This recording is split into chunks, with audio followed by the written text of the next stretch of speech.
Chapter 60:16.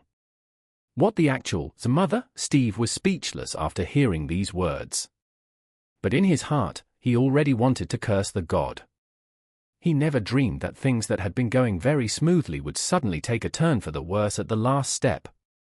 And the key to the problem actually lies with God. Oh no! It's because of Helena.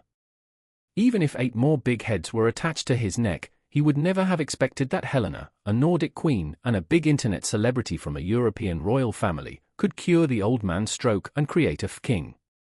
Medical miracle. There is simply no sense of martial ethics.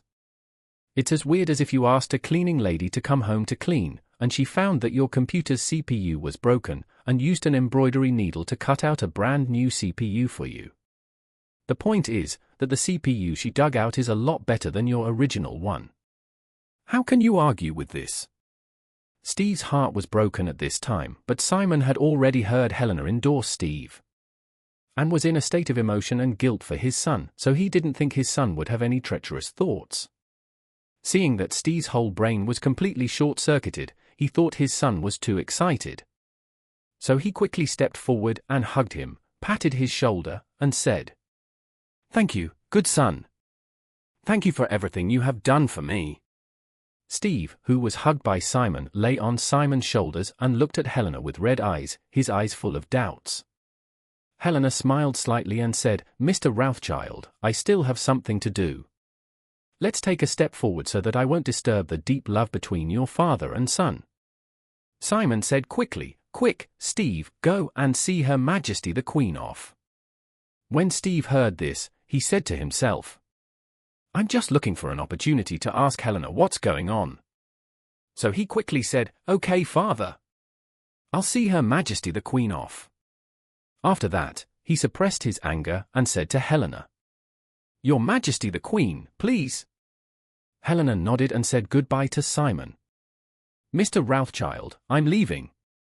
I look forward to seeing you again." Simon said respectfully "Looking forward to seeing you again, Your Majesty the Queen." Steve was trembling with anger and forced himself to lead Helena out of the corridor of the hospital. When he took the elevator to the top floor, he saw that there was no one else around him. So he couldn't bear it. He asked, "Helena, what the H3LL is going on? Are you trying to hurt me?" Helena smiled slightly and said, "Mr. Steve, I cured your father, but you don't thank me. How can I harm you, and why do you say I'm harming you?" Steve growled, "You know that I'm going to take over as the patriarch of the family soon. Why did you come here to cure my father at this time? If you weren't harming me, what were you doing? Tell me, what are your intentions?" Helena shrugged her shoulders and asked him, "What? I cured your father, but instead harmed you? You prayed to God that your father can be cured, and God allows me. I came to help you fulfill your wish. Instead of thanking me, you asked me why I harmed you. Isn't this a bit too contradictory?" Steve shouted angrily, "To tell you the truth, I didn't fucking pray to God at all." Steve suddenly murmured, "Oh, I see." At this moment, he suddenly understood that Helena had always been working for Charlie. He couldn't help but secretly thought Charlie needed to send Sifang Baojuan to Canada. With one phone call, Helena rushed to Canada in a hurry. Charlie needed to send Peter back to China, and Helena immediately took him to her own house. I went to beg Charlie and asked him to help Helena visit the old man who had suffered a stroke to highlight my ability. Helena rushed over immediately. So, Helena cured the old man, must have been instructed by Charlie. It was Charlie who harmed me. Thinking of this, Steve asked Helena angrily, "Why? Why did Charlie do this to me?"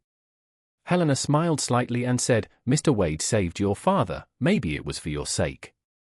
After all, you are also Mr. Wade's friend. Isn't it normal for him to help his friend's father when he is sick?" Steve was almost crying with anger. He scratched with his trembling fingers and said angrily, "If you were someone else, I would believe it, but I definitely don't believe Charlie. My father's stroke was designed by him." Helena smiled and said, "I am looking at this issue objectively as a third party. I don't think there is anything wrong with Mr. Wade. most of the reason why your father had a stroke was because the Sifang Baozhu suddenly returned to China. But if I am not wrong, Mr. Steve should have sent the Sifang Baozhuang out of New York, right? Steve's face turned pale with fright, and he hurriedly moved his hands and whispered in panic, "Your Majesty, please don't say such nonsense." Helena pretended to be stupid and said, "Am I wrong? I remember it seems like that is the case. Weren't Sifang Baozhuang and Mr. Peter Ju sent to Canada by your helicopter? If Mr. Rothschild knows about this..." "Stop talking!" Steve quickly raised his hand. He raised his hands, his tone softened a lot in an instant, and blurted out, "Your Majesty the Queen, please stop talking about this matter.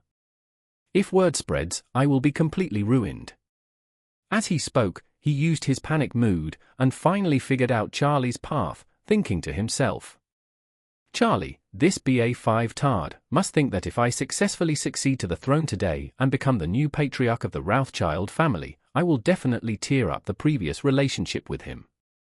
The agreement between Sifang Baozhuang and Ju Peter will be gradually weakened by me, so he asked Helena to come over and cure the old man's disease." Thinking of this, he couldn't help but sigh with gritted teeth. Charlie, this BA5 tard, even though he is young and full of bad ideas, he still has a DMN good eye for judging people. At this time, Helena on the side comforted him, "Mr. Rothschild, you don't have to be so pessimistic, maybe old Mr. Rothschild will pass on the position of patriarch to you as agreed." Steve smiled bitterly, "Who else in the world knows my father better than me? Unless he does it today. Otherwise, he will never be able to pass the position of patriarch to me." Helena smiled, "Even if he does not pass the position to you, with my endorsement just now, he will definitely clarify the identity of your heir so that others have lost the chance to compete. As long as you wait calmly, you can become the patriarch one day." Steve asked back, "Then next time the old man gets sick, Charlie..." "Oh no, Mr. Wade, he will let you bring some miracle medicine." Helena shrugged and said with a smile, "I can't say for sure. I follow Mr. Wade's lead in everything. I will do whatever he asks me to do. He asks me to send him the magic medicine. If he wants medicine, I will give him the magic medicine. If he asks me to give him poison, I will give him poison." Steve looked at Helena and couldn't help but asked in surprise, "Your Majesty, you are also the Queen of Northern Europe, respected by hundreds of millions of people. My father is always polite to you when he sees you.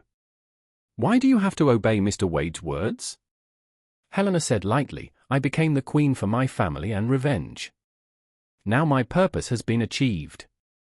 If Mr. Wade lets me announce my abdication early tomorrow morning, I will not hesitate to give up the crown to others. In my eyes, the role of the queen is not 1,000th or even 1/10,000th that of Mr. Wade." H3LL, Steve was extremely helpless and sighed. Mr. Wade is indeed very capable. The famous Nordic queen is even willing to give up her throne for him. It is really amazing. Helena smiled and said, "Mr. Rothschild, I have some personal suggestions. I wonder if you are willing to listen to it?" Steve said, "Your Majesty, please tell me." Helena said, "You should try to be as sincere as possible in front of Mr. Wade. Today maybe he felt that you were not sincere, so he made this decision. Moreover, if your father locks you in as the heir today, don't feel comfortable. Because you might not be able to sit back and relax next time. When your father needs the elixir, it might not be me who brings it, but could be one of your many brothers. By that time, you will really be in trouble."